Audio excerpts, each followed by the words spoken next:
২০ বছর পুরনো শাড়ি দিয়ে যদি এমন একটা স্টাইলিশ ড্রেস বানানো যায় তাহলে পুরনো শাড়ি কেন ফেলে রাখবো বলেন তো। এই একরঙা মেরুন শাড়িটা আমার শাশুড়ি মায়ের, প্রায় ২০ বছর আগের। পিন্টারেস্টে ঘাটাঘাটি করে একটা সুন্দর ডিজাইন বের করলাম, যদিও এরকম হুবহু না, আমি একটু আলাদা কিছু চাচ্ছিলাম। ব্যাস, তারপর চলে গেলাম লেস কিনতে। আমি ২ ধরনের লেস নিয়েছিলাম। একদম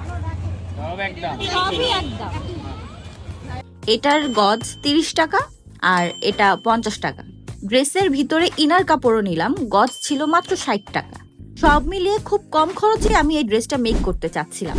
তারপর চলে গেলাম আমার টেইলর আঙ্কেলের কাছে, ছবিটা দেখিয়ে সুন্দর করে তাকে ডিজাইনটা বুঝিয়ে দিলাম। তারপরে রেজাল্ট তো আপনাদের সামনেই।